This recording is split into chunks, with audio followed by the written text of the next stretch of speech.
الحمدللہ الحمدللہ وکفا والصلاة والسلام علی سید الانبیاء والمرسلین فقد قال اللہ تبارک وتعالی فی کلام المجید والفرقان الحکیم اعوذ باللہ من الشیطان الرجیم بسم اللہ الرحمن الرحیم أولئك الذين أنعم الله من النبيين والصديقين والشهداء والصالحين حسن أولئك رفيقا صدق الله مولانا العظيم وبلغنا رسوله النبي الكريم ونحن على ذلك لمن الشاهدين والشاكرين والحمد لله رب العالمین رب اشرح لی صدری ویسر لی امری واحلل عقدۃ من لسانی یفقهوا قولی رب زدنی علما رب زدنی علما رب زدنی علما سبحانک لا علم لنا الا ما علمتنا انک انت العلیم الحکیم ان اللہ وملائکتہ یصلون علی النبی یا ایھا الذین آمنوا صلوا علیہ وسلموا تسلیما اللہم صل علی محمد وعلی آل محمد کما صلیت علی ابراہیم وعلی آل ابراہیم انک حمید مجید اللہم بارک علی محمد وعلی آل محمد کما بارکت علی ابراہیم وعلی آل ابراہیم انک حمید مجید۔ میرے محترم بزرگوں، عزیز نوجوان بھائیوں، ساتھیوں، حدیث کی کتابوں میں ایک بڑی معتبر کتاب ہے جس کو ساری دنیا جانتی ہے، جس کی مقبولیت عجم میں بھی ہے، عرب میں بھی ہے، جس کی مقبولیت مسلمانوں کے تمام طبقوں، تمام فرقوں کے اندر مسلم ہے، پکی ہے۔ ہر مسلمان جانتا ہے کہ اس کو عام عوام بخاری شریف کہتے ہیں،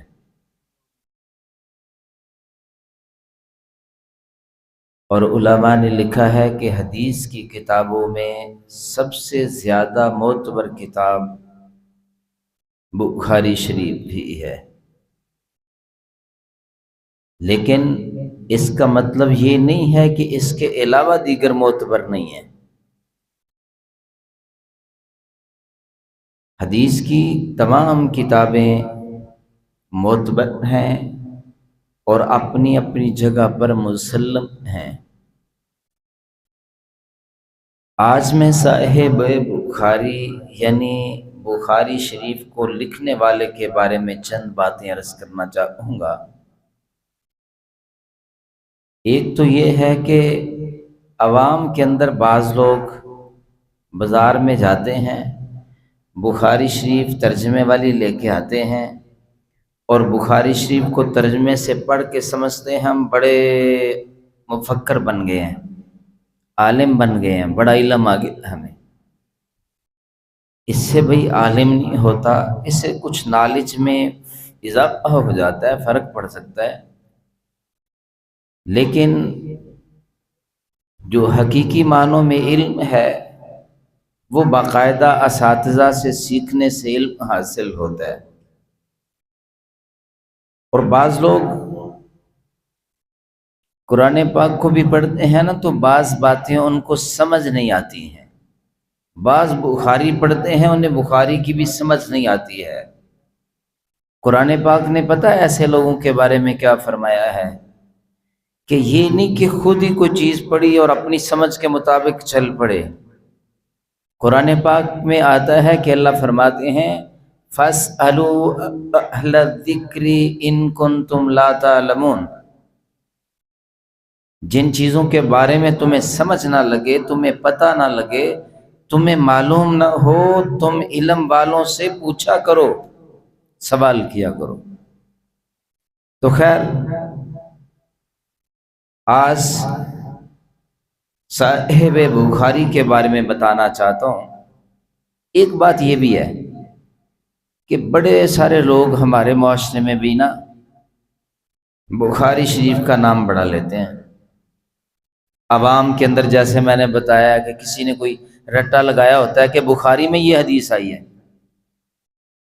بخاری میں یہ مسئلہ ہے، اور کبھی کبھی عام بندوں نے کوئی بخاری کا نام سنا ہوتا ہے، روایت سنی ہوتی ہے، تو اچھے بھلے کسی صاحب علم سے الجھنے کی کوشش کرتے ہیں،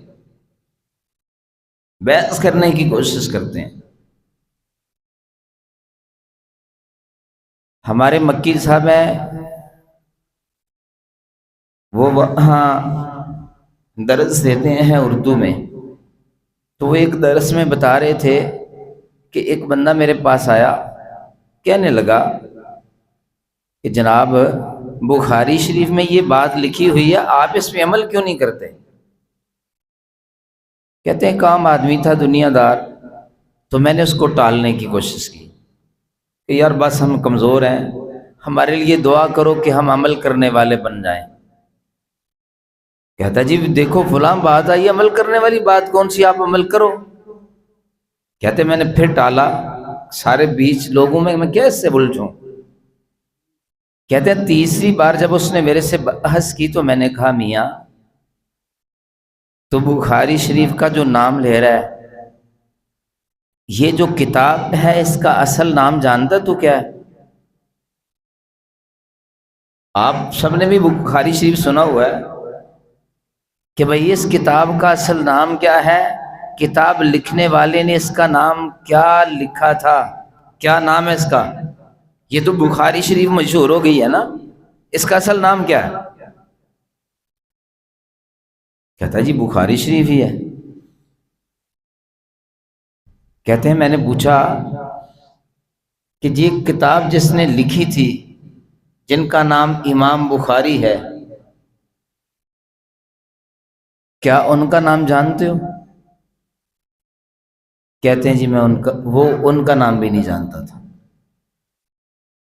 یعنی کہ بخاری کی کتاب کا نام بھی نہیں جانتے، بخاری کے لکھنے والے کا نام بھی نہیں جانتے، اور بحث کرتے ہیں ان علماء سے جو کئی کئی سال زندگیاں دین سیکھنے میں گزار دیتے ہیں۔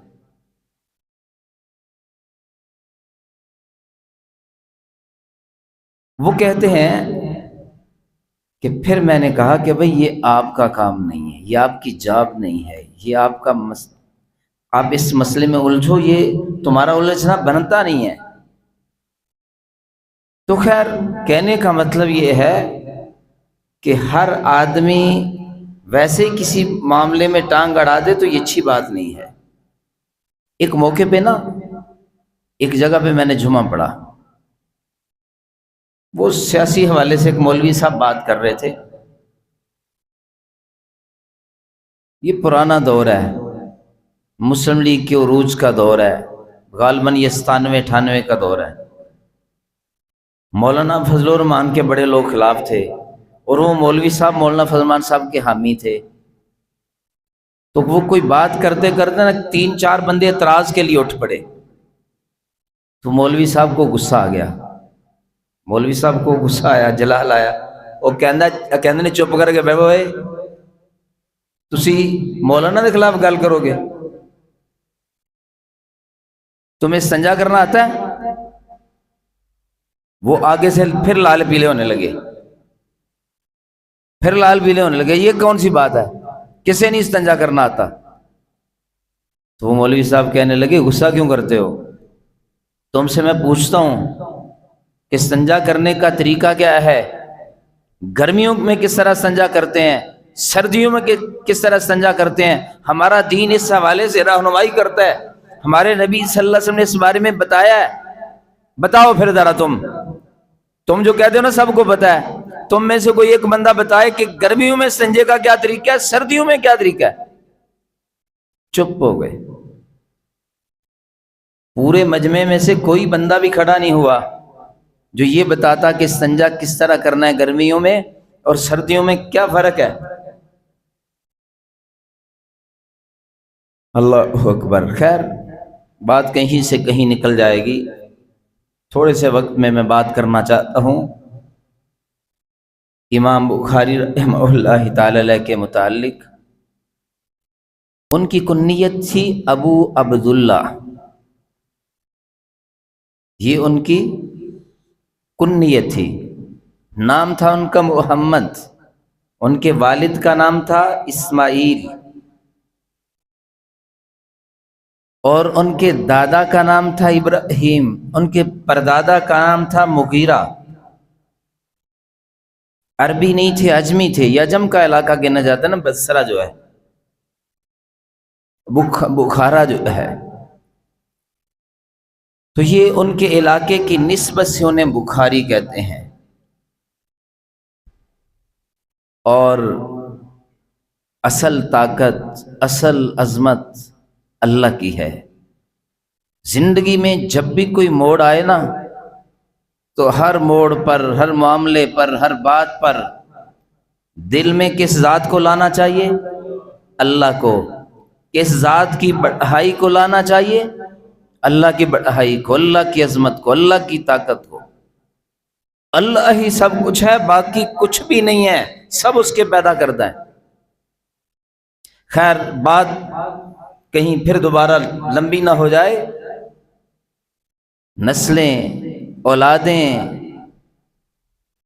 اس کے بارے میں ہمارا دین بھی کہتا ہے جب شادیاں کرو تو مرد اچھی بیوی کا انتخاب کرے، عورت اچھے خاوند کا انتخاب کرے، خاندان اچھے نیک خاندانوں کا انتخاب کریں۔ اولادیں صالح پیدا ہوں گی، اولادیں نیک پیدا ہوں گی۔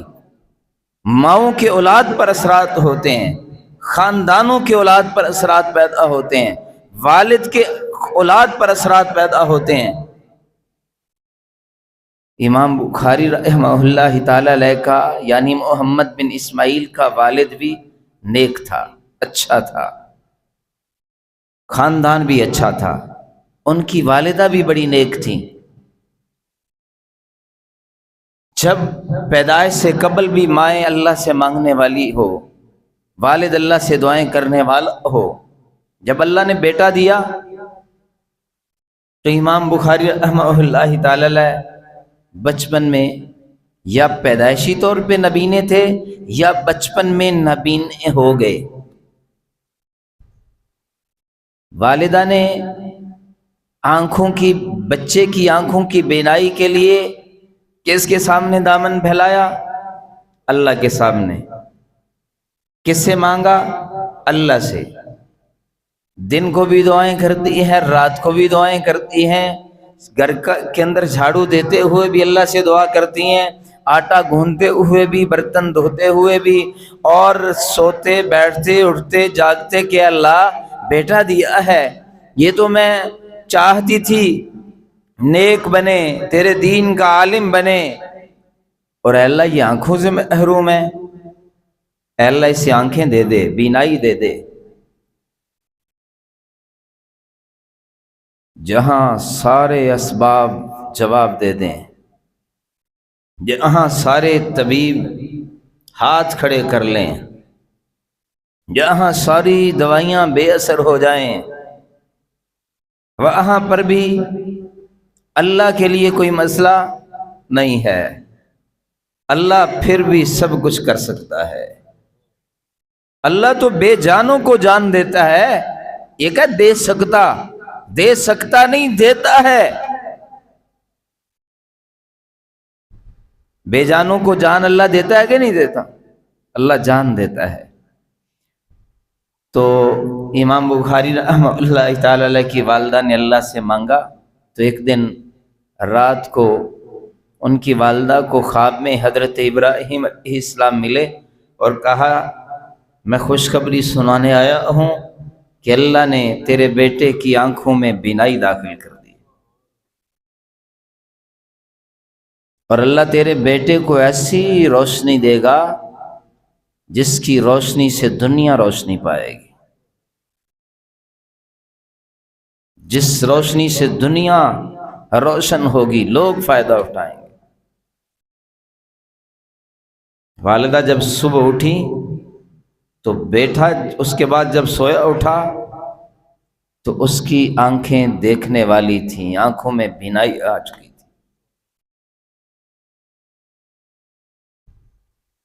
تو امام بخاری رحمہ اللہ تعالی علیہ جب والدہ پھر دعائیں کرتی تھیں تو اللہ نے پھر بلا کا ذہین بنایا، ایسا حافظہ تھا۔ بچپن میں ہی والدہ نے سیکھنے سکھانے کی طرف لگا دیا، جو بات ایک بار سن لیتے یاد ہو جاتی۔ ایسا حافظہ تھا کہ اپنے زمانے میں شاید ان جیسا حافظہ کسی کا بھی نہیں تھا۔ ایک بار فرمانے لگے مجھے 3,00,000 حضور اکرم صلی اللہ علیہ وسلم کی حدیثیں یاد ہیں۔ کتنی؟ 3,00,000۔ بخاری شریف میں تقریباً 6,000 حدیثیں ہیں، بعض نے 7,000 ہے لیکن صحیح 6,000 کے قریب تقریباً حدیثیں ہیں۔ تو امام بخاری کیا فرماتے ہیں کہ مجھے کتنی حدیثیں یاد ہیں؟ 3,00,000 حدیثیں یاد ہیں، اور کہتے ہیں کہ ان میں سے 1,00,000 حدیثیں ایسی ہیں جو میرے معیار پر پورا اتر کر صحیح حدیثیں ہیں۔ ان کا معیار بھی بڑا کڑا تھا، سخت تھا، کہ ایک ایک حدیث کے لیے اس کی تحقیق کرتے تھے کہ میرے تک پہنچی ہے، اس کے بیچ میں کتنے راوی ہیں، ان راویوں کا کردار کیسا ہے، اخلاق کیسا ہے، ان میں سے کوئی جھوٹ بولنے والا تو نہیں ہے، پرکھتے تھے۔ اور بعض اوقات انہوں نے ایک ایک روایت کی تصدیق کرنے کے لیے سینکڑوں میل کا سفر کیا ہے، اور ایک جگہ پر ایک روایت ملی، اس کے 3 راوی تھے، 2 راویوں کے بارے میں پتا تھا، تیسرے راوی کے بارے میں پتا چلا کہ بہت دور علاقے میں رہتا ہے۔ سواری پہ سوار ہوئے، کئی دن کا سفر کر کے اس تک پہنچے، اس سے اس روایت کی تصدیق کی، اس نے تصدیق کی، بتایا، اور یہ واپس مڑنے لگے۔ انہوں نے روکا کہ ٹھہر جاؤ، کوئی کھاؤ پیو، کوئی آرام کرو، کوئی علاقے کے اندر گھوم جاؤ۔ تو کہا نہیں، میرا مقصد یہاں پر اس روایت کے لیے آنا تھا، میں نہیں چاہتا کہ اس مقصد کے ساتھ کوئی دوسرا مقصد شامل بھی ہو جائے۔ اور ان کا معمول تھا کہ یہ بخاری شریف کی جب کتاب لکھی نا تو ایک ایک روایت کو لکھنے سے پہلے اس کی تحقیق کرتے، اس کے بعد معمول یہ تھا کہ ہر روایت لکھنے سے پہلے غسل کرتے، 2 نفل پڑھتے، اور پھر اس حدیث کو لکھتے تھے۔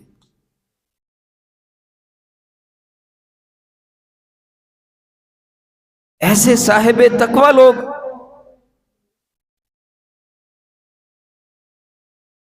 اور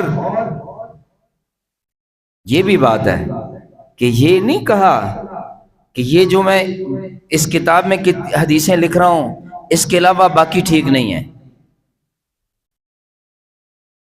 انہوں نے یہاں پر صرف حدیث کا معیار دیکھا ہے۔ بعض جگہوں پہ ایسے بھی ہے کہ حدیثیں انہوں نے بخاری میں نقل کی ہیں لیکن ان کا اپنا عمل اس کے الٹ بھی ہے۔ دیانت کا تقاضا تھا، یعنی عمل کے اعتبار سے دیگر روایتیں دیکھی ہیں، عمل کے اعتبار سے ان پہ عمل کر لیا ہے، لیکن کتاب میں لکھنے کے لیے ان روایتوں کا معیار نہیں ہے، تو ان روایتوں کو بخاری میں نقل نہیں کیا۔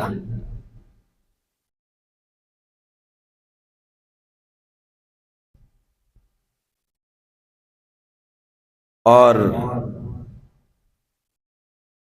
ان کا جو زمانہ ہے نا، صحابہ کرام کے بھی بعد کا ہے، تابعین کے بھی بعد کے ہیں یہ، اور امام مسلم ان کے شاگرد ہیں، امام نسائی ان کے شاگرد ہیں، امام ترمذی ان کے شاگرد ہیں۔ ہمارے پاکستان کے، ہندوستان ان علاقوں میں نا بعض جگہوں پہ بعض نادان ہمارے بھائی ان کا موازنہ امام ابو حنیفہ سے کرتے ہیں رحمہ اللہ تعالی علیہ۔ بھئی امام ابو حنیفہ محدث نہیں تھے، وہ فقیہ تھے، یہ محدث تھے۔ فقیہ اور محدث میں پتہ کیا فرق ہوتا ہے؟ مثال کے لیے ایک پنسار سٹور کا مالک ہوتا ہے، وہ جڑی بوٹیوں کو سمجھتا ہے، ناموں کو جانتا ہے۔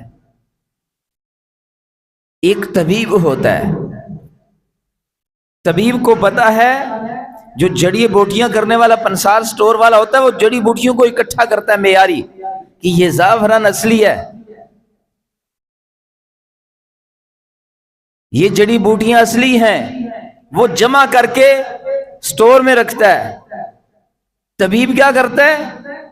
پھر وہ تشخیص کرتا ہے کہ اس بیماری کے لیے یہ چیز چاہیے، اس کے لیے یہ چیز چاہیے۔ محدث اور فقیہ میں یہ فرق ہوتا ہے کہ محدث حدیثوں کے معیار کو جانچ کر پرکھ کر راویوں کی تحقیق کر کے حدیثوں کو جمع کرتا ہے، یہ محدث کا کام ہے۔ امام ترمذی محدث تھے، امام مسلم محدث تھے، امام نسائی محدث تھے، امام شافعی فقیہ تھے، امام مالک فقیہ تھے، امام احمد بن حنبل فقیہ تھے، امام ابو حنیفہ رحمہ اللہ تعالی علیہم اجمعین یہ سب فقیہ تھے۔ جیسے ایک میڈیکل سٹور والا ہوتا ہے، میڈیکل سٹور والا اس کا الگ ڈپلومہ ہوتا ہے، وہ مختلف کمپنیوں کے مختلف فارمولوں کی گولیاں، ٹیکے، کیپسول چیزیں سٹور میں جمع کرتا ہے، لیکن ان ٹیکوں، ان کیپسولوں، ان دوائیوں کو، ان گولیوں کو کہاں پر استعمال کرنا ہے یہ ڈاکٹر کا کام ہے۔ اسی طرح فقیہ کا کام ہے کہ وہ بتاتا ہے کہ اس حدیث پہ عمل فلاں موقع پہ کرنا ہے، اس حدیث پہ عمل فلاں طرح سے کرنا ہے۔ خیر، میں بات کر رہا ہوں امام بخاری یعنی محمد بن اسماعیل رحمہ اللہ تعالی علیہ کی۔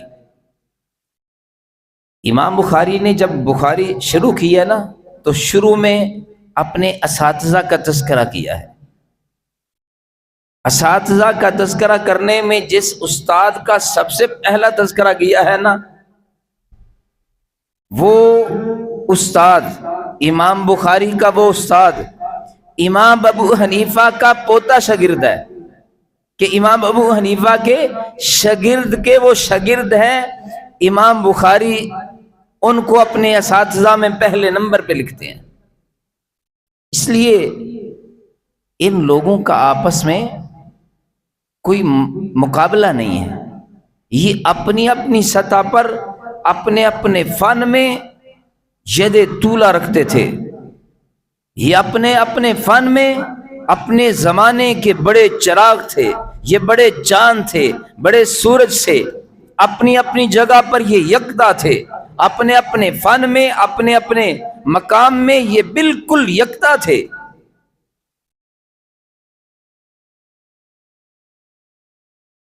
اس لیے آپس میں ان کا مقابلہ نہیں ہے۔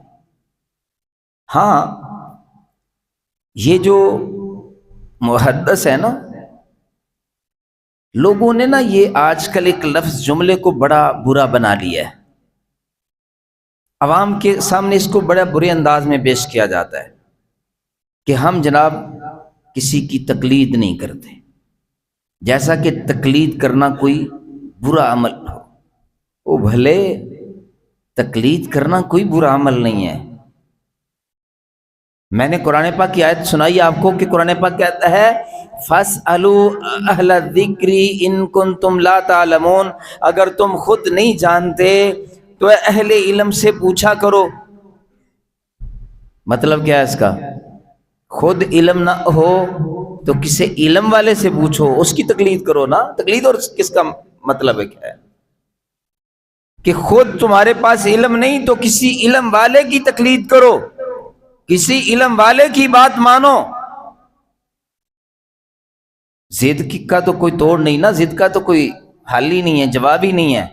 لیکن کوئی ہے جو بندہ کہے کہ میں تقلید نہیں کرتا، وہ بھائی کیوں نہیں تقلید تم کرو گے؟ امام بخاری رحمہ اللہ تعالی علیہ کے جب حوالے دو گے، کتاب پڑھو گے، تو حدیث کے اس مسئلے میں تم امام بخاری کی تقلید کر رہے ہو۔ اچھی بات ہے، کرنی بھی چاہیے۔ کیا ہے تقلید بھلا؟ پتہ ہے تقلید کیا ہے؟ یہ جتنے امام تھے نا، یہ مسائل میں، فقاہت میں، یہ کسی نہ کسی امام کی تقلید کرتے تھے، مقلد تھے۔ یہ تقلید پتہ کس بات کا نام ہے؟ احادیث کے اندر نا حضور صلی اللہ علیہ وسلم نے مختلف موقعوں پر مختلف باتیں بتائی ہیں، قرآن پاک نے مختلف موقعوں پر مختلف باتیں سمجھائی ہیں۔ قرآن پاک کی بات کو، حدیث کی بات کو بعض بندہ سمجھتا ہے تو اس کا مفہوم کہتا ہے یہ بنتا ہے، دوسرا کہتا ہے یہ بنتا ہے، تیسرا کہتا ہے یہ بنتا ہے۔ یا کچھ چیزیں ایسی ہیں کہ جو صریحاً اس بات کے بارے میں پتہ نہیں چلتا، حدیث کے اندر کوئی بظاہر کوئی چیز نظر نہیں آتی، قرآن پاک میں بات نظر نہیں آتی، تو ہمیں سمجھ میں نہیں آتی کہ اس کا مسئلہ قرآن پاک میں تو ہمیں نظر نہیں آ رہا، حدیث میں تو ہمیں نظر نہیں آ رہا۔ تو جو علم والے ہیں نا، علم والے ہیں، وہ قرآن پاک سے استنباط کرتے ہیں، قرآن پاک سے جو اصول ہیں نا، جو فارمولے ہیں، ان فارمولوں کے تحت نئے مسئلوں کا حل بتا دیتے ہیں۔ اسکول میں ہم پڑھتے ہوتے تھے نا، تو ایک سوال کا فارمولہ بتاتے تھے ٹیچر کہ یہ فارمولہ ہے، اس کے مطابق نئے نئے جتنے مرضی سوال حل کر لو۔ بھئی اب جو نئے مسئلے ہیں امت کے اندر مسلسل پیش آتے جا رہے ہیں، جن کی ہم تقلید کرتے ہیں، انہوں نے قرآن پاک سے، احادیث سے فارمولے لکھ دیے ہیں کہ قرآن پاک اور حدیث سے یہ فارمولہ قیامت تک، یہ دین اسلام ایسا دین ہے، کوئی مسئلہ ہے ہی ایسا نہیں ہے جو قرآن پاک سے یا احادیث سے حل نہ ہو سکے۔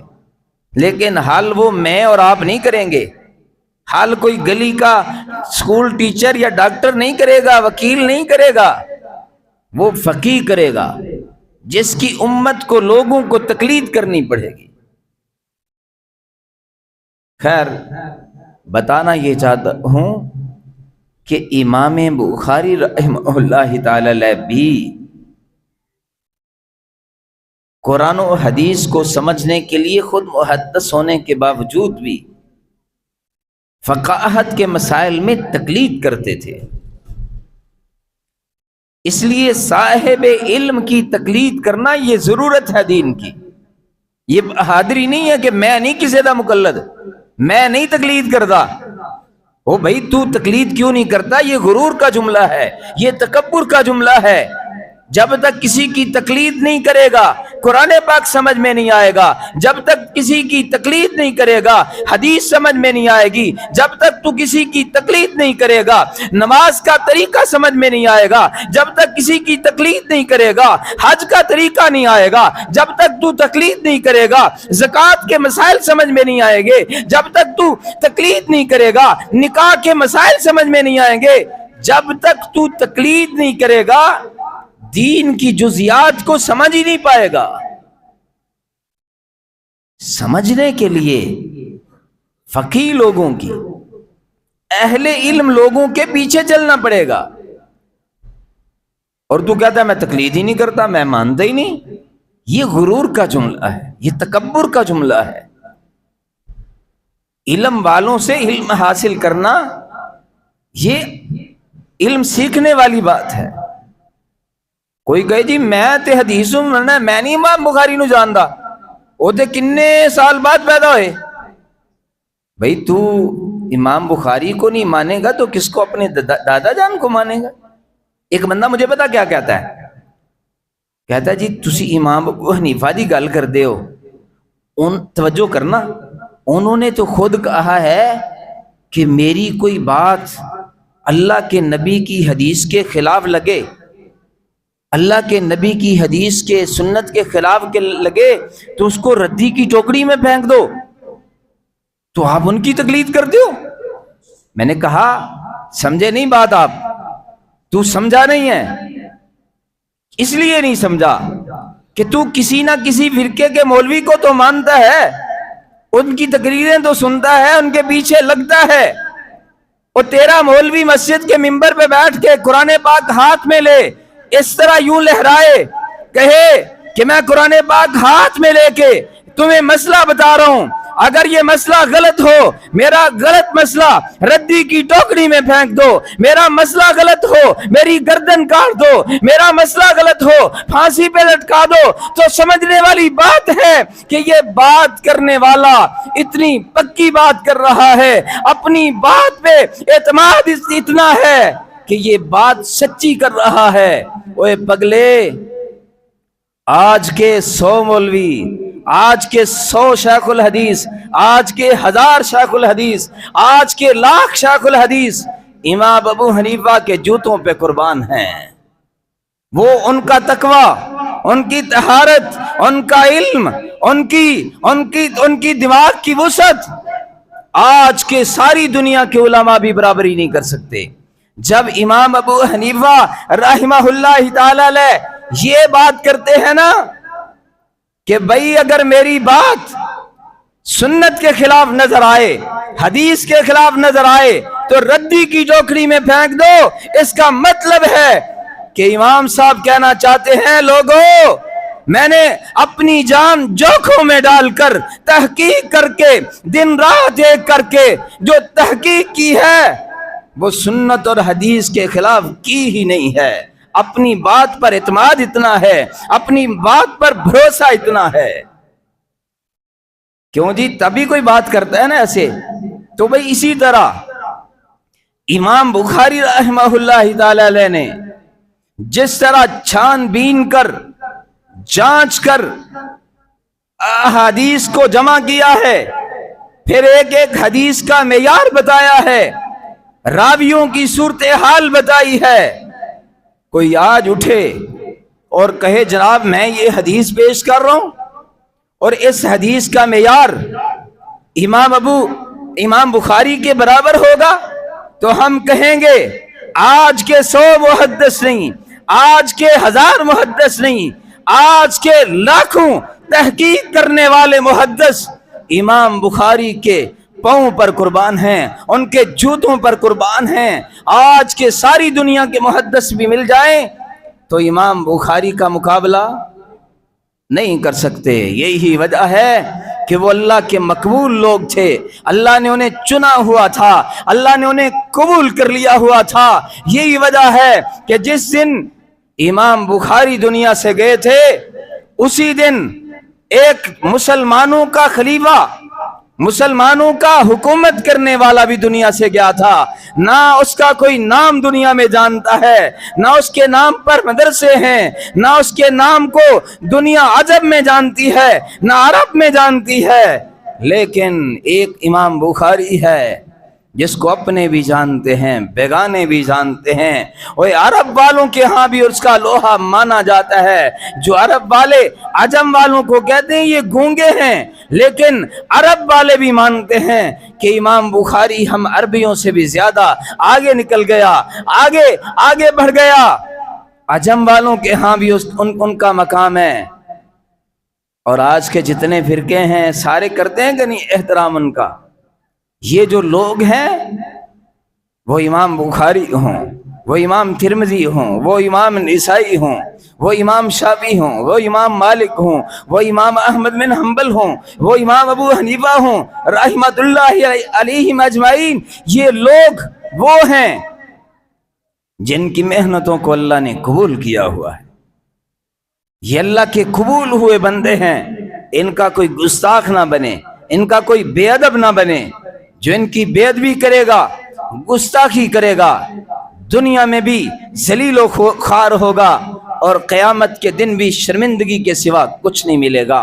اللہ تعالی ہمیں ان بڑوں کا احترام کرنے کی، ادب کرنے کی توفیق عطا فرمائے۔ وآخر دعوانا الحمد للہ رب العالمین۔